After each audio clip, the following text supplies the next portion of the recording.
थी CC juicy की नाक और टेलीफोन की घंटी तीनों गरज रही।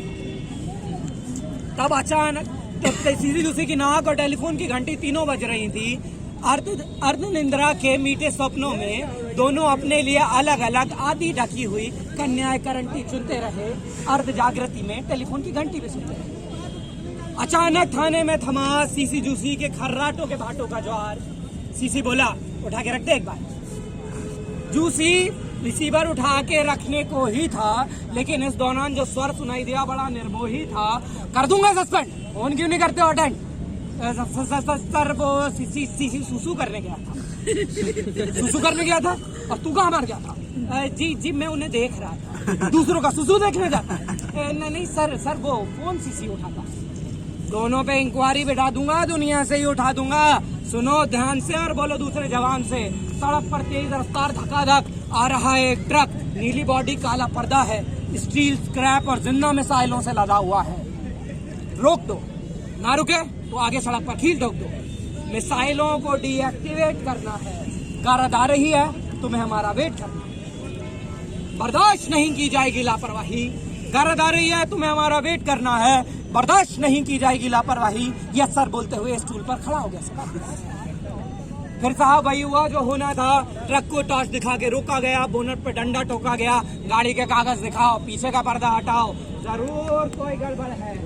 ड्राइवर बोला, सब लोहा लंगड़ है, खाड़ी की लड़ाई का मलबा है, इसी से तो लोकतंत्र की कबाड़ियों का जलवा है। ना ड्रग न स्मैक न कोई आइटम नशीला है। अच्छा, ये लोहे का गोल गोल ये क्या है जो आगे से नुकीला है? साहब शायद अस्पताल का सिलेंडर है। देख लो मुझे किस बात का डर है। अरे ये तो बहुत भारी है। साहब आप ले जाओ अगर आपके घर में किसी को बीमारी है। तो फिर साहब सीसी जूसी ने भारी भारी सिलेंडर उठाकर फेंक दिए खेत में, छिपा दिए रेत में, क्योंकि मिल गए थे सेहत में। फिर हरकत हुई इनकी बेत में। ये कौन? कोने में मसलाराम गुस्सा रहा।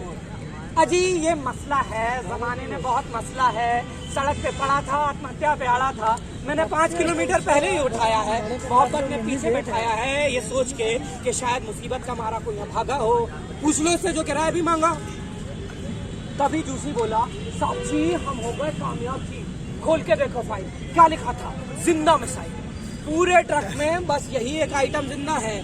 पकड़ में आ गया परिंदा, इसी को डीएक्टिवेट करना है।